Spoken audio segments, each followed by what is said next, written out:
I think we can give folks another minute or two before we get started.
So folks, we've got a really small crowd today. So instead of sticking with the webinar format that we generally use for these meetings, we're going to go ahead and bring all of y'all that are in as attendees in as panelists.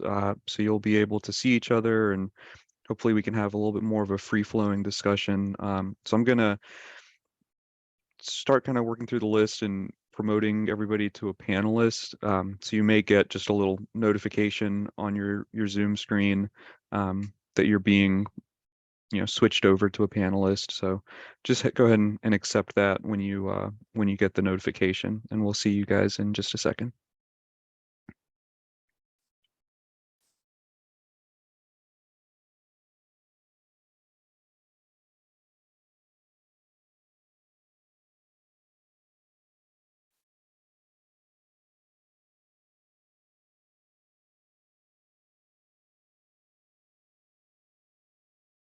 As I'm helping you out, I'm gonna do the same thing.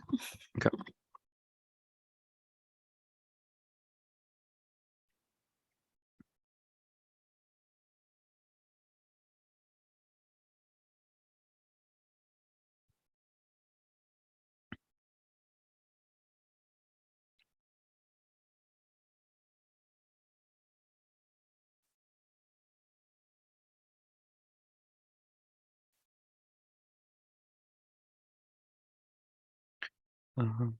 All right. Well, I think we can go ahead and get started, and we'll just monitor the attendee list and bring anybody in as they join. Thanks, folks, for joining us this evening. This is um, the last in a very long list of neighborhood meetings that we've been having with folks that have been interested in the housing choices proposal that the town is currently considering.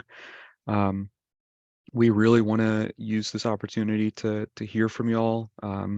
We've been hearing from a lot of folks around town, and the proposal is very much a work in progress. We are heading back to council next week to give them kind of some feedback on what we've heard so far, and potentially really change up the proposal as you've may have seen it already.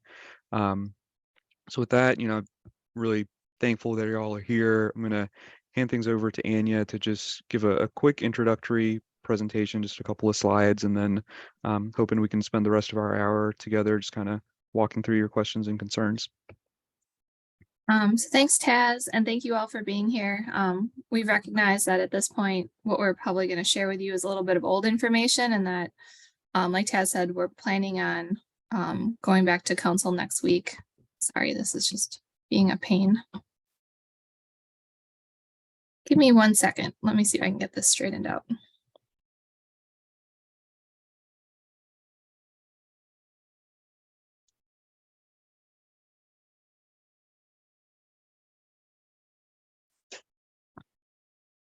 You guys are seeing the PowerPoint and not the full screen, right? Yeah, that's right.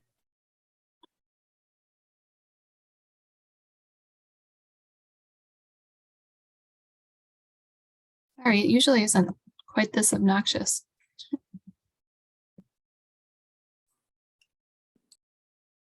Okay. Let's try this one more time. Third time's the charm, right?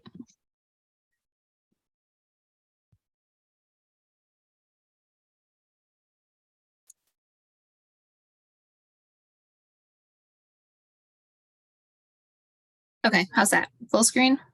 Yep. Okay, great. So like Taz said, we've been working on this for part of last fall and through this winter. And so we have met with the Planning Commission, the Housing Advisory Board, and the council a few different times. And so we are here. Back in January, the town council had opened a public hearing about the proposed text amendments, and then we had them close it a month later because we felt that we needed more community engagement and we needed to hear from more of you. And so this past month, we've been hosting different community open houses and neighborhood meetings. And like Taz said, we plan to go back to the town council during their work session at next Monday's meeting. And so the information that we're providing you here tonight is consistent with what was presented to the council in January, but like Taz said, that it is something that is a work in progress. And so I think you're going to see that what we provide to council is going to be a little bit different. And so here is the proposed schedule. April 10th, next Monday, would be our work session with the town council. And you're going to see that we're going to pivot a little bit, and that council agenda and those materials should be available starting sometime tomorrow, probably later in the day. Depending on the feedback that we get from town council, we could be returning to the council in May to reopen a new public hearing. However, that's largely dependent on what the feedback that we get on Monday night. And so the purpose of the text amendments is to clean up the LUMO. We have some changes to we'll get into it in the next slide, what we're proposing to do, but basically the proposal is to clean up the LUMO. We want to diversify housing types. We've been really good at building large apartment complexes and single family homes, but not much in between. We need to increase housing production by about 500 units per year just to keep up with demand, according to one of the housing studies that the town council had commissioned. We also want to be really sensitive to existing neighborhoods. And so if triplexes and fourplexes are going to be incorporated into residential, primarily single family neighborhoods, we want to make sure that it fits in and takes on the appearance of a single family house as much as it can. We also want to think about strategically and sensitively increasing density. We don't want to see changes to neighborhoods overnight. We think that this needs to be at a very slow pace so we can moderate some of the impacts and make sure that the LUMO or the land use management ordinance is addressing the needs that we have. So the text amendment is really broken up into two parts. So the first part is the setback and height exceptions. We currently don't have definitions or development standards for townhouses, and so we need those. And then some of our standards for duplexes and accessory apartments aren't as clear as they could be. So if we were to reopen that public hearing in May, like the previous slide showed, it would probably be focused around these sorts of things that are just cleanup items to the LUMO. The piece that we're talking about tonight that you're probably more interested in are these opportunities to increase missing middle housing. And so when we're talking about missing middle housing, we're talking about triplexes, fourplexes, and cottage courts. The initial proposal was to allow these in most residential zoning districts. We also had proposed to remove the density limitations. Currently, the LUMO measures density by the number of units per acre. And we found that there are other ways and better ways to regulate density by looking at the setbacks, the lot sizes, and so forth that can really control the form and the mass and bulk of a building. And then one of the things that the future land use map had proposed was allowing triplexes and fourplexes to be administratively approved by staff, similar to how single family development is. And so that would be part of this. So like Taz says, this is our last neighborhood meeting. I believe you are lucky number 13. And so we have heard a lot of really good feedback about what's being proposed. We've heard, concerns about student housing, and I'll just stress that we do not have the ability per law to regulate who lives in a building. So we can't control whether it's rented to students or, a family. We also can't control ownership or renters. We've heard concerns about parking and traffic, the different nuisances that are especially those associated with student housing, We've heard some concerns about infrastructure and utility capacity, especially when it comes to water lines and electrical lines. Housing affordability has been another topic. The loss of tree canopy and wanting to make sure that we're encouraging plenty of tree canopy. Out of town investors has also been a concern, and that's something that we cannot control through zoning. We also want to make sure that whatever we're proposing is not encouraging the displacement of existing residents or harming our historic designations. And so these are just kind of a broad sampling of some of the comments that we've heard. And so with that, let me stop sharing and we can open it up for comments. We'll just ask that you use the raise your hand feature, and the first ones with your hands raised, we'll call on you first. We're happy to try to answer questions or just hear your feedback.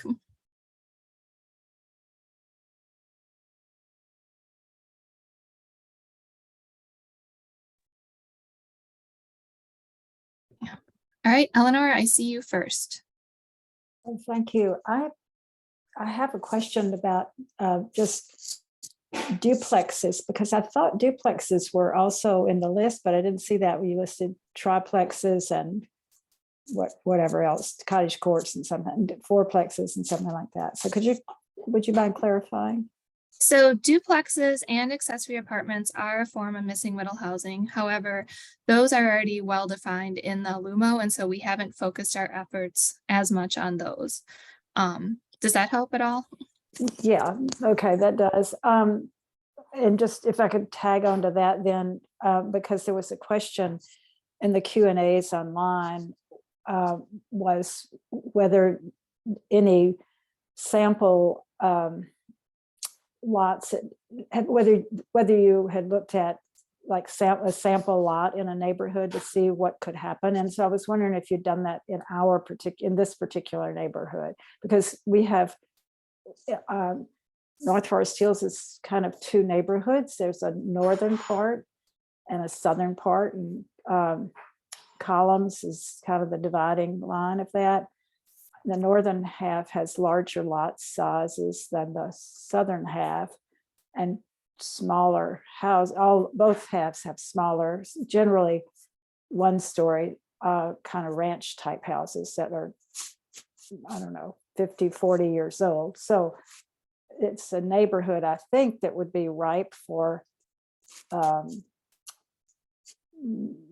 sort of larger one-family houses. So I'm wondering what might happen here if we had triplexes and fourplexes allowed on some of these lots, given that you're looking at also footprint, tree canopies, those kinds of things. So we do not, well, probably to touch on a few things there. So we have not gone through and looked at a neighborhood by neighborhood basis of R1 and R2 zones to see how new infill development could be incorporated. However, that said, we have pulled just some random plats, and we've been working with our town's urban designer to come up with kind of the look and feel of what existing neighborhoods are and how a fourplex or triplex or duplex could be incorporated into that neighborhood, keeping a very similar mass and scale of the existing houses. Currently, we do not regulate like the floor area, the house size of a single family home. And so it can, as long as it's meeting the 0.5 impervious surface ratio and the setbacks and the height requirements, it can be as large as it needs to be. That said, duplexes currently have a restriction that does not allow them to exceed more than 3,000 square feet, and that's for the entire building. And I think one of the things that we're exploring is maybe a similar size limit on triplexes and fourplexes so that the building itself does not exceed 3,000 square feet and the units within it could be divided up into different square footages.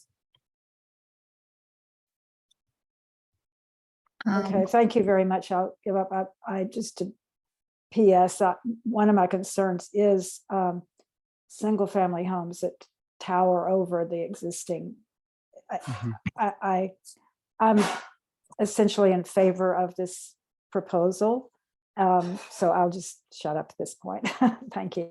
No, that's okay. Thank you, Eleanor. I'm not sure who is next. I'm going to just go in order. Michael? Yeah. So can you hear me okay? Yep. So I understand that the goal is to increase middle income housing. And I'm wondering how that will actually be implemented in a neighborhood like North Forest Hills, where the lots are all owned privately and all of them have houses built on them. So will the change happen over time as somebody sells their home and a developer decides to buy it and tear it down and create a different structure? Or how exactly is this going to be implemented, and how in effect will it increase middle income housing? Thanks for that question, Michael. I think one of the things that we have definitely been learning as we've been having these meetings and other engagement with a lot of concerned residents is that our messaging has been inexact, right? I think it's so easy to get caught up in the jargon of your profession, and for us, when we talk about missing middle housing, I think we've realized that it is kind of a jargony term, right? When we talk about missing middle housing, we're not actually talking about any particular income levels. We're not shooting for missing or for middle income housing, right? We're really looking at missing middle as a form of housing, right? So those different housing types that fall between kind of the two ends of the spectrum, right? Single family homes on one end and really dense multifamily on the other. And so we are not, explicitly aiming for middle income housing. But the general point of, what is implementation going to look like is very well made, right? Like as planners, we can kind of define the environment in which development happens, but we can't make it happen. And so what we're looking to do with these zoning reforms is change what's allowed, right? So that as just kind of the natural churn of home stock, housing stock occurs, that there are more opportunities, more options on the table for folks. We certainly expect that developers may be some of the people that take advantage of those new opportunities, but we also, believe that homeowners may be able to take advantage of those opportunities as well, in redeveloping or expanding their own homes. So just to follow up on that, thank you for the answer. That was helpful to think about this.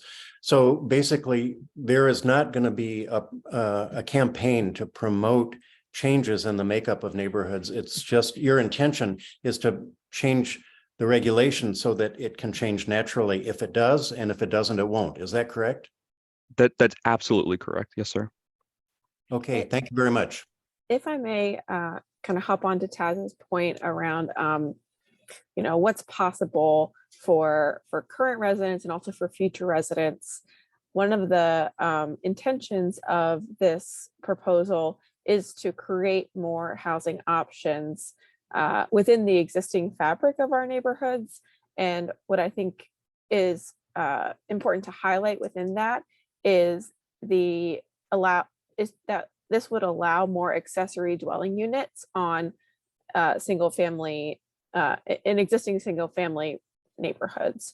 So I believe Eleanor mentioned you perhaps live in a neighborhood with larger lots that could, I'm not exactly familiar with the neighborhood format of the lot sizes, but it could open the door for considering the addition of a small apartment, or the addition of what they call the granny apartment, which I don't particularly love that term.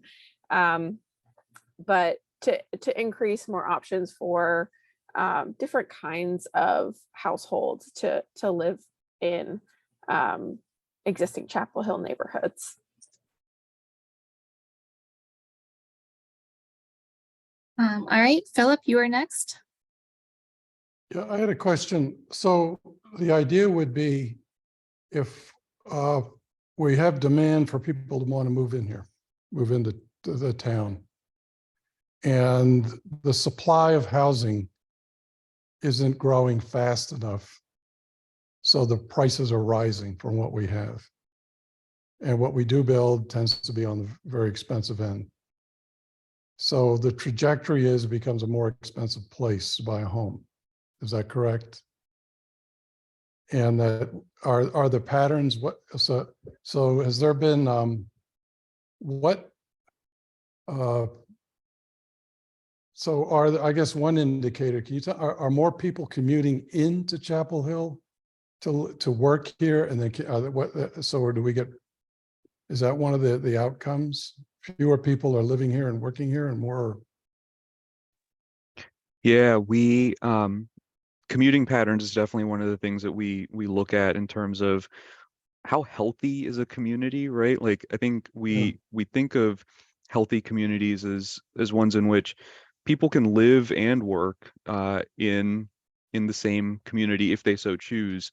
And that's not a pattern that we really see in Chapel Hill. I think it's less than, it's like 6,000 or 7,000. It's a shockingly small number Yeah. of people that live and work in Chapel Hill. So you're finding more commuting over time. Yeah, very much And so. there's a study on that. I noticed Anya put a. Yeah, I was excited that you asked because we've been really digging deep into some of the studies that the town has commissioned, and I think you hit the nail on the head. Like there's a whole segment of that study that talks just about the number of people living in Okay. Chapel Hill, commuting out, or able to work within the community. I just had a quick follow-up question. So the benefit of doing this is for future people to move here so they have more affordable options, more choices. And this is one tool among many. Okay. Yes, and I would stress that we don't have the ability through zoning to control the affordability piece, but Right. from like more of an Supply. economics piece, as you increase housing supply, hopefully it reduces the Right. demand.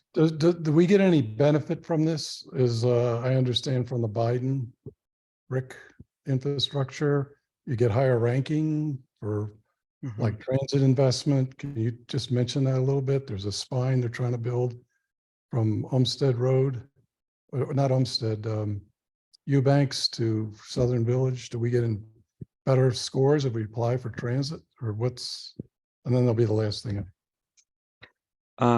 Yeah, so the Biden administration has kind of slowly been rolling out a set of policies that are aimed at improving housing affordability and housing stock around the country. And one of the things that they have targeted is finding ways to incentivize local governments to make reforms to their zoning code or zoning ordinances that allow for more housing production. And obviously the levers that the federal government has to pull are limited, but a lot of them are tied to that almighty power of the purse. So yeah, there is some room for scoring higher on certain metrics for grants and things of that sort. Once a community has demonstrated that it's passed zoning reforms that would make housing production a little bit easier. And I would also just add, Taz, that the town is working on a transit-oriented development plan. I've heard And this. so Yeah. great. Yeah. Nope, just making sure. I put the link in the chat in case anybody isn't aware of that one. Susan, you are next. Or yeah, Philip, you finished your question, right? Okay, great. Susan. Hi, I'm here with my husband Daryl, and I have many concerns, not just one or two questions, but after looking at the videos, I have a lot of concerns about what is being proposed. It seems like throwing out R1 is a pretty broad sweep to do. And in your housing choices for a complete community, when you look at that video, you have these lots that are 50 by 1,000. Let me look at my notes. 125 by 50 feet. That comes out to 1/7 of an acre. Is that the building envelope for 1/7 of an acre? But anyway, you're showing all these 4 options, but the houses on that are the same size. And I don't understand how you can put 4 units or 8 units in a building that looks like the same size on your diagram. That just doesn't make sense to me. I don't think that's a fair representation of what you're proposing, because on other later things you show houses behind it and the different configurations. But besides houses and parking, people like patios and people like outdoor spaces, and that's more impervious surface. And it sounds, I think you said that it's only required to have 5/10, 50, that's 50% impervious surface, is that correct? Okay, so within that, so I'm concerned, like Michael mentioned, of because you have no control over who buys the house, who lives in the house. Are you really hitting what I thought your target is to create more affordable housing so more people can live here? Because that was a pretty sweeping statement at the end to say, no one, let's see, no one's happy with the planning process, and our urban form is difficult to remediate. I don't understand what you mean by that and how you came to those conclusions. Those are very broad statements. Was there a survey?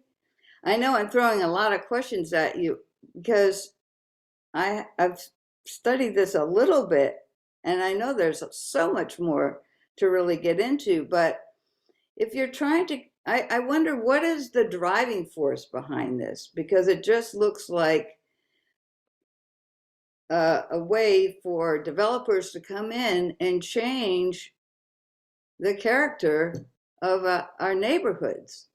And I want to create diverse neighborhoods.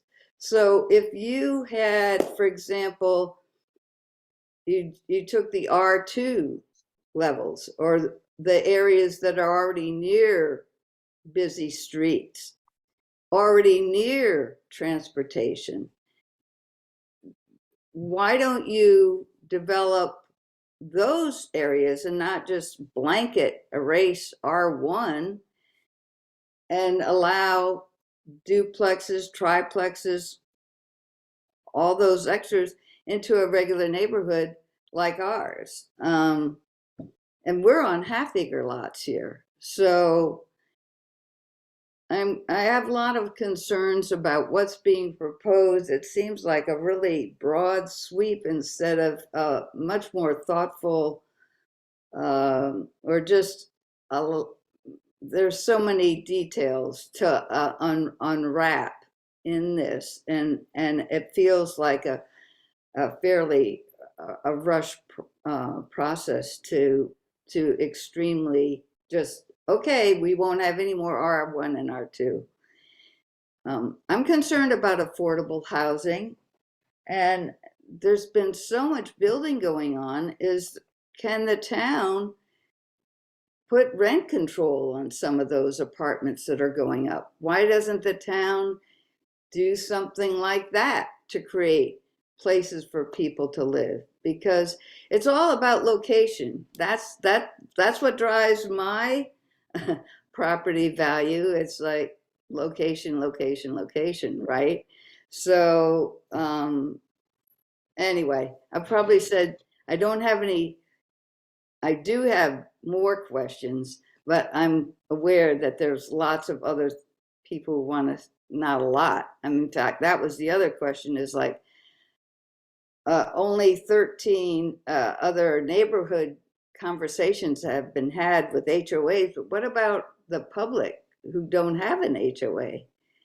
How are you communicating with that? I'm concerned about that too.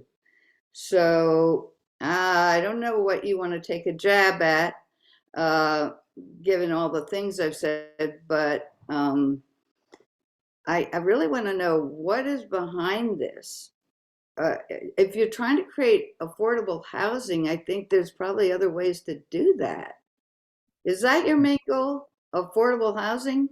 Because you can't say, you just admitted you can't, you have no control over who buys the property and how it gets developed. All you have control over is saying, okay, well, you can't put more than half of it as impervious surface. So anyway, I will come back, but if you want to answer any of those issues I raised, I'd appreciate it. Well, we'll try our best, Susan. I think you've raised a ton of really good questions, and they're questions that we've been hearing now for a while, because I think they cut to the meat of a lot of these issues, right? For the first question, or one of the, you know, first I'll try to tackle is this question of rent control, right? And it brings up such a good, it's such a good example of the constraints that we're under. Rent control is prohibited, no questions asked, by state law. It's simply not something that the town can enforce. And that's kind of a recurring theme, is that state law, in a lot of ways, kind of ties our hands behind our back in terms of what tools we have, to promote more affordable housing. That being said, I think we are trying to be as clear as we can that the express goal of this proposal, is not to create more affordable housing. The goal of this proposal, or at least a goal of this proposal, is to help create opportunities for more diverse housing. If, as a result of that diversity, there end up being more affordable options, we would obviously celebrate that, but we know that it's not something that we can guarantee, and so we're not trying to promise that there will be more affordable housing as a result of these proposals. I think one of the ways in which we could potentially, and you know, big emphasis on the potentially, see more affordable options coming down the pipeline as a result of proposals like this, is actually exactly for one of the questions you raised of, you know, it can seem odd, you know, if you have a single family home next to a duplex or a triplex, and the two things are the same size. What does that mean, right? Well, what it means is that in the duplex or in the triplex, you are creating the opportunity for more families, more households, to live under the same roof, right? Because that building form, even though it's the same size, potentially the same shape, as a traditional single family home, it can be internally divided into multiple units, right? All things being equal, that creates an opportunity for those units to be cheaper. Again, it doesn't guarantee that they're going to be cheaper, but it creates an opportunity. And so that's one of the, you know, dynamics that's at play here. I know there's a lot more to your questions. If anybody else wants to Well, well, jump in. I just think that's kind of unrealistic. I mean, people have apartment buildings, Mhm. and that makes sense because you get a small amount of square footage. But you know, having a duplex or a quadplex right next door to me, it's not just it's not just the size of the building. It's like all the extra cars, all the extra things, activity around that, the services that have to be provided. It's really it really changes the neighborhood character. So I'm trying to say aren't there some areas in the town that are already sort of leaning toward density, that are already towards near public transit? Aren't there more areas than rather getting in what I consider diverse community neighborhoods? Is like, okay, some are on a quarter size lot, some are on a half acre lot, some are, you know, I don't know if there's some less than that. Some are on an acre lot, I guess. But because you're not really going to create more affordability, how are the people, isn't that the reason why people are commuting in here? Because it's too expensive to live here. And that's why they're commuting, aren't they? Mhm. And so if you're not going to hit that goal, or you can't guarantee to hit that goal, where's that leave your proposal? Because I know there's certain things I didn't know you that in this state you can't have rent control. Yeah. So that's helpful to hear that you can't. Yeah, and Susan, if you don't mind, I think again, it raises a good point of, if we can't guarantee certain outcomes, why are we doing this, right? And I think one of the things that we have to accept, that we try to internalize, is that there's a cost of inaction, right? There's a cost of doing nothing. There's a cost to maintaining the status quo. And we know how that plays out, because it's the same pattern that we've been seeing the town struggle with over the last couple of decades, right? Of increasing housing costs. We know how that plays out.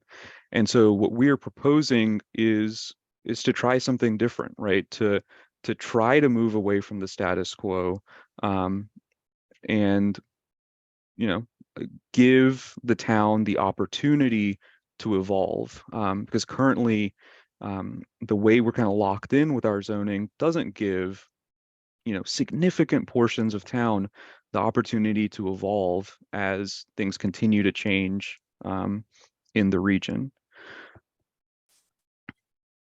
Well, I'll save more of my comments because I know other people want to talk. So I'll put my hand down for now and come back later. Thank you. Thanks, Susan. Okay, Michael and Eleanor, I know we got to you before. Does anybody else have comments or questions that they'd like to share? Feel free to use your raise your hand tool. All right, Kenneth, we haven't heard from you.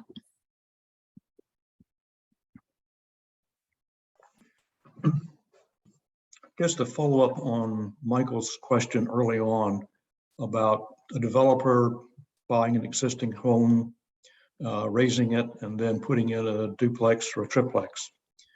What if and there may be some limitations in trying to do that, but what if there was an empty lot in the neighborhood with no structure on it, and a developer purchased it? Would there be any restrictions at all on putting in a duplex or a triplex, as long as the developer stayed within this 50% impervious surface ratio? Yeah, absolutely, Kenneth. And I think the 50% ratio is an important part of kind of the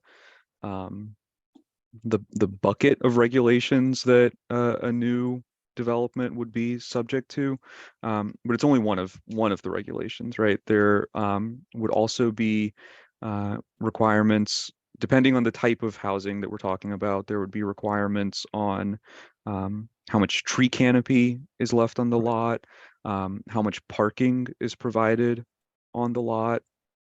Depending on the neighborhood in which this was happening, there would be requirements on the size and shape of the building based on what's next door to it, right? So we have these proposed neighborhood context rules that would require something like a triplex or a fourplex to be sensitive to what's around it. So, for example, it couldn't be more than 10 feet taller than adjacent properties, which 10 feet, that's about 1 story.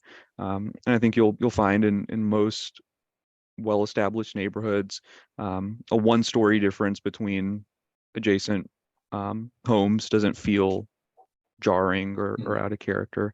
And so there are kind of a little constellation of requirements that would apply to these various housing types, and they alter a little bit here and there based on what type of housing is being proposed. But there would be more than just the impervious surface limitations. Right.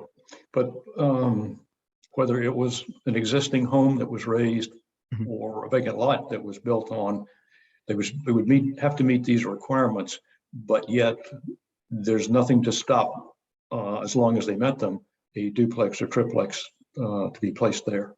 Yes, sir. That's right. Okay, thank you. Okay, Stephen, I see your hand is raised. Yes, hi. I confess to perhaps being less educated about this as some of the other people, but the lots in this neighborhood, some of them are an acre, a lot of them are half an acre. Would it be possible for somebody to come in and subdivide and put multiple units on one of these bigger lots under this proposal? Or are we talking about if there's one house on a lot, no matter what the size of it is, only one structure can replace it? Thank you. That's a good question. That's a good, oh, go ahead, Taz. I'm quickly trying to find your zoning on our map so I can help address it. Yeah. The subdivision ordinance and what's allowed is really context specific, because it depends on the history of the property, right? So in an area that has already been subdivided, it's generally very difficult to do more subdivisions of existing lots.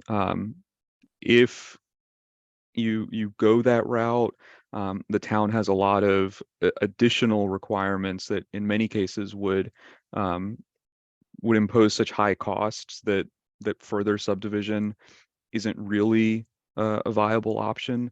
For example, there are requirements that the property being subdivided has to front on a street that meets town standards. And that seems like a small ask, but what it means is that a developer might have to install curb and gutter and sidewalks and other things of that sort. And so that could really dissuade or be an outright bar to further subdivision.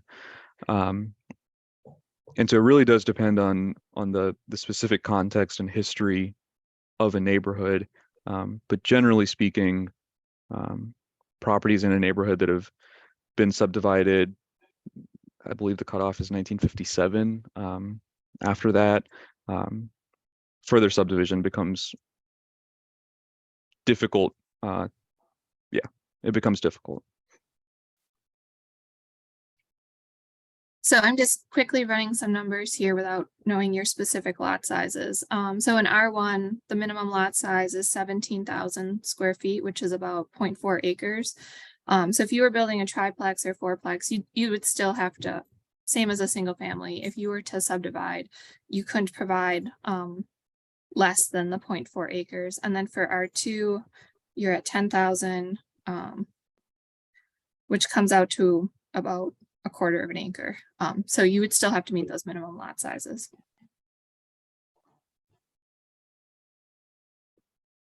Okay, I'm not sure whose hand was up first, Philip or Susan's.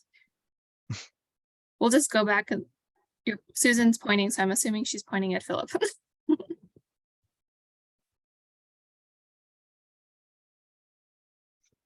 Oh, Philip, looks like you're muted. I live on a lot I got the smallest house just about on our little lake here. And I live on a large lot. I've been told it's the second biggest or the biggest lot. And I've been walking over the years around Lakeshore Drive, Eastwood Lake, AKA Grandma Lake, where my kids grew up with. But, and I've been noticing tear downs going on down there around Eastwood.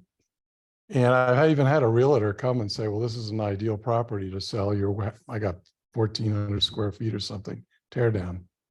And so you could put up something bigger. It's nearly an acre. But by right, you can put one home, but you cannot put a duplex or a triplex, right? Mhm. So I could, so in my case, which is likely in the future if we keep our housing prices keep going up, that these tear downs are going to become more and more on large lots, small home. And then that'll just over time increase this, you know, that ratio. So I'm just wondering, so by right, that's one comment. And another comment would be, I was sad when we lost transit in the neighborhood. I really used that transit. And I teach city and regional planning, by the way, at UNC. So, I mean, I think about this stuff a lot. It's not my main lane, but I think about it a lot. I have people that I work together who are really think about it. And I think as we just become a city, we're going to change, you know, keeping things the same. Cities are living, breathing of organisms in many ways, and they change. And, you know, if we want transit, I know that lots of studies have been done. If you're within a quarter mile of a transit stop, the probability of you taking transit, it goes up significantly, statistically significantly. So are we within a quarter mile? What home, you know, like where would transit stop? And I know along MLK and all that, they're trying to do more transit. But so there are benefits. And we're worried about, you know, pressure in building out to outwards expansion. And that takes a lot of impervious surface per housing unit. So, and it takes more, the infrastructure costs to run water and sewer higher, more road square footage to go. So anyway, I'm not saying that this is hard stuff you guys are tackling.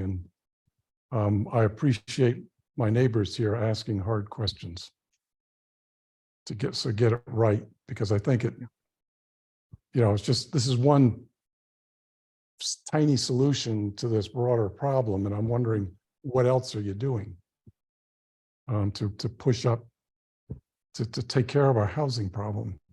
I know one town councilman has said there's 5,000 units permitted. And I'm like, where in that number, that's like about 10,000 people, 12,000 people. And I've lived here for 30 years and we've grown by 20,000 in 30 years. So I'm just like, let's get some realistic, you know, permitted housing that we need and how much is going to match what the demand is over time. But I don't like those kinds of numbers getting thrown around. That's just hocus pocus. Mhm. Well, Phil, that sentiment is really well received and resonates with what we've heard. You know, Taz spoke to the idea that this is not explicitly the stated goal to create more affordable housing, but we recognize that it is an issue in the town. It's an issue across the state, and many communities across the country are facing this same concern.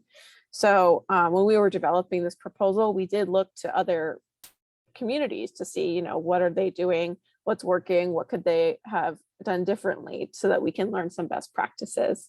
And I really appreciate your comment about, you know, this is one piece of a larger tapestry of ways that we can address the affordability issues for housing in our town.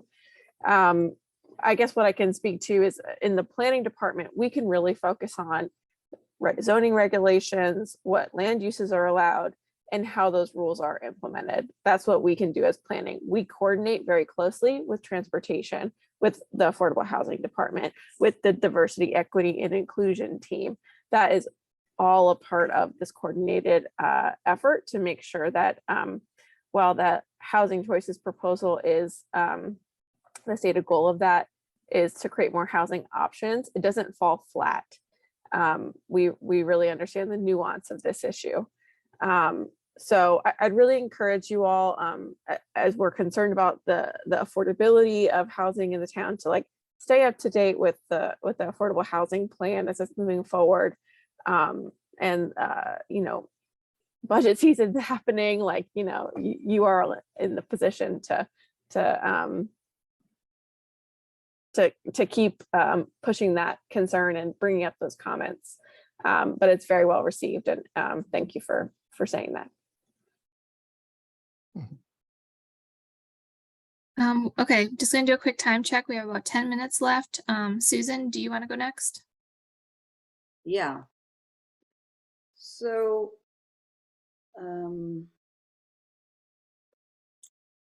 well, I'm going to call on my neighbor Phil and get a little bit more aware of what's going on. But really, if this is your first proposal, is there a way you can say, all right, well, here are the other three other, we don't have a choice. You're mentioning for a citizen, it's hard to weed through all of the,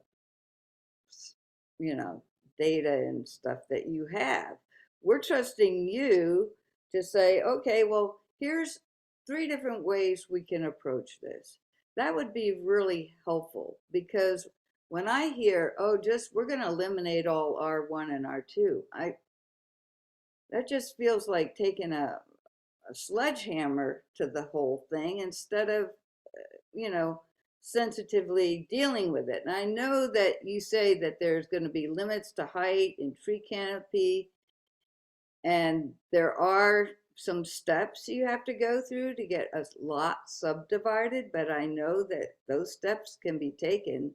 They were taken in the historic district in a really important, on an important property. And so that's all stuff that can happen, but I would like to hear what other options are there. Is this something that you've all decided, and this is what you can, if you're working with the other departments, is there a way we can see this is the best of the 3 we could come up with, or something like that? I mean, because we're only hearing from you. And like I said, I don't know, without a town paper, talk about missing buses. I miss having a town paper, other than what's online that people can write. But it's hard to get this information out to a lot of people. And there's not that many people here at this meeting, and I think there are a lot more people who'd be concerned. But on one of the slides of the 2 videos you had, it seemed like an option to decrease the conservation district. Am I misunderstanding that? Because I'm really concerned that we're in a livable community, and part of that is all the green. I chose this property because of all the green I'm around, and I'm like a mile or so from the 40. But all these trees here, and we used to have a covenant that you couldn't cut them down in 50 feet or so from your lot. And so we're in a very treed area, which makes our air and our sound, much more enjoyable.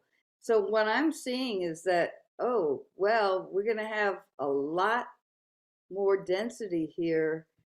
We're going to lose a lot more trees and a lot of the livability that attracted me to that place.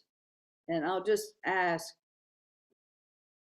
it seems like you're saying, you said that Chapel Hill is an exclusive place, but yet what you're doing is not making it less exclusive if you're not really creating more affordable housing, are you?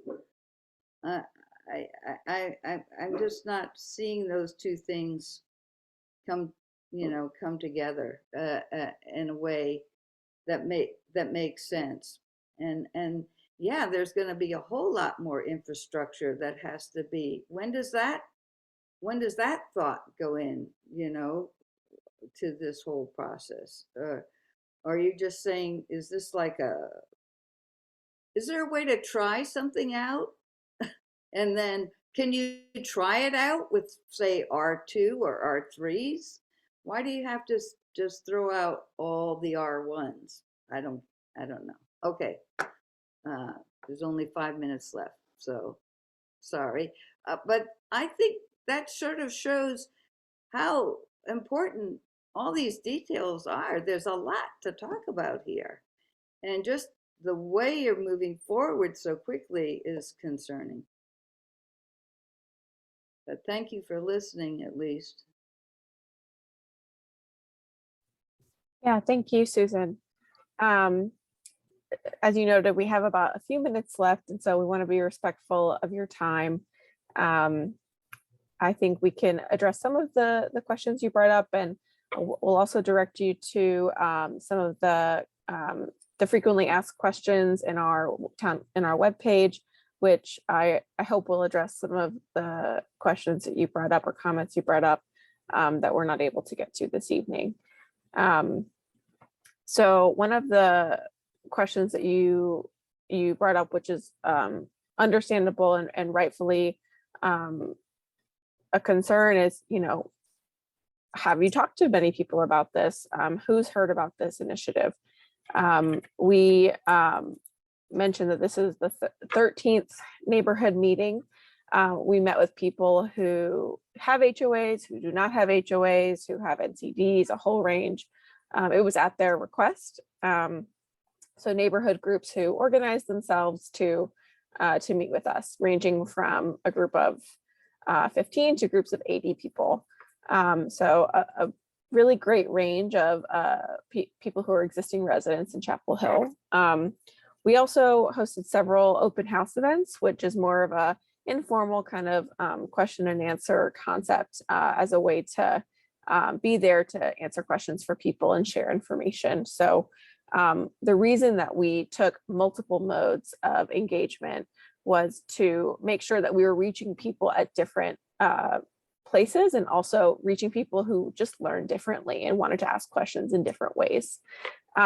We also administered a survey, which got 868 participants, which is a pretty representative sample of Chapel Hill, even if it isn't a large sample in Chapel Hill. If you're familiar with survey design, it's quite hard to get people to respond to surveys, but we are very grateful for the people who did. And that also is informing how we're moving forward. So with all of the engagement that we've done over the last 2 months, we've been refining our proposal. And as Anya mentioned at the beginning of the presentation, we think that you'll see in our presentation to council and the work session on Monday that there is a pivot to what we are suggesting in moving forward. We wanted to make sure that in our meeting tonight, we were sharing with you all the same information we have shared with every neighborhood group, and that we're getting guidance from the town council on how to move forward. And so those materials that we're presenting to town council will be available tomorrow afternoon, I think Anya mentioned. And then a work session does not typically have the opportunity for public comment. So there will be a recording of how the work session proceeds. And then we'll kind of get direction from there on reaching out to folks. But your questions about, how are people hearing about this? Can it be in written formats? That's really helpful for us to know. And we can keep that in mind as we're moving forward with any future engagement on this proposal. I think one other element I wanted to address with your comment around, can we focus on one area over others? It's difficult for us as planners to kind of pick one area over others, because we're presenting this proposal as it's opportunity for people to have more housing choices, and we would not want to limit housing choices in some areas over others. So with that being said, council has asked us to pursue this throughout town and not to select any sort of pilot area. It's also would be hard to determine if one area was successful to take lessons from that and apply it to other areas of town, because the parts of the neighborhoods and circumstances are so unique. So that's why we wanted to use the regulations and the proposed rules as a way to be context sensitive, while still suggesting that there would be a broad application. Well, thanks for answering that. The main one was like, can there be more? Yeah, I guess you're saying you can't like have option 1, 2, and 3 for the public to choose from. Sure. So in terms of deliberating these options, I think Taz mentioned we've been considering the do nothing scenario as one option. Another option is what's been proposed, and this very much is a work in progress. So as we are coming to you all with these ideas, we're coming to you with these best practices from other communities, with our knowledge as planning practitioners. And these are the options that we're kind of putting forward to you as, help us discern what would be the best for the community. So this is the time where we are asking for community feedback and for your comments on what would be the best choices moving forward. Ultimately, it is council's choice how they move forward, and we are doing our part to bring the proposal to the community and then bring the feedback back to them. Okay, thank you. Thank you. Oh, go ahead, sorry. Okay, we are at 6:02, so we are actually over time. So we will have this recording converted into a YouTube link. So if you need to share it with your neighbors, just let us know and we'll make sure that you get it. And then, like we said, the council work session report for Monday night does go out sometime tomorrow, probably later in the day. And since you all registered to attend this meeting, we'll add you to the email listserv as well, so that you're getting email notifications about this project. But thank you guys for showing up tonight and for your thoughtfulness and participating and giving us some good feedback. So that, have a good night. Thank you. Thanks, Thank you everybody. all. Have a good night. May I, after everyone gets off, may I just make a comment? Because there was something I really wanted to say and I just didn't get another chance to speak. Our lot is pretty large. It's almost 2 acres. We're almost at the end of Stateside Drive. Our house is 3,000 square feet. We have an in-law apartment attached to it, an accessory building. It used to be the garage. It was turned into an apartment before we ever bought the house. We bought the house because it had an apartment. My mother had Alzheimer's and she lived there till she almost died, till almost before she died. And then my father-in-law lived there. And since then we've rented it out. We have rented it for the last 10 and a half years to a town employee who recently bought her own property, but she bought it in Alamance County. So she goes from a very short commute to town hall, which she could have taken on the bus, but for her, because of her hours, she drove, but nevertheless, she was in town. So that's a loss of a town employee. My husband and I are now retired, and we thought at one time about trying to find a smaller place to live because we don't need 3,000 square feet. But there was nothing smaller that would have, everything was so expensive that was smaller, we wouldn't have come out ahead. So when this proposal came down, I thought in terms of, okay, what if, for example, our house burned down? As I understand the proposal, if our house burned, another 3,000 square foot property could be built here. It could either be a single family house, a duplex, triplex, or fourplex.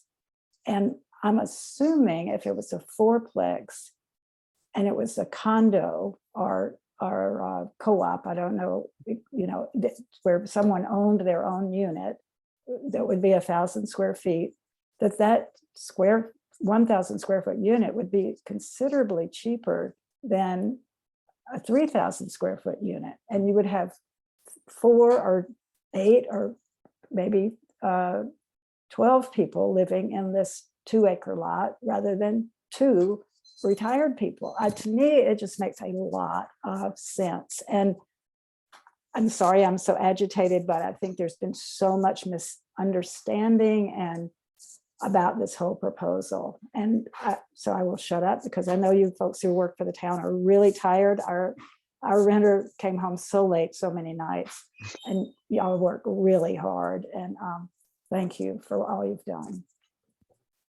Thank you. Thank you very much, Eleanor. Thank you. And we appreciate you sharing that story because that's exactly what we're trying to solve for. All right. Well, with that, Good night. have a good night. Take care, everybody.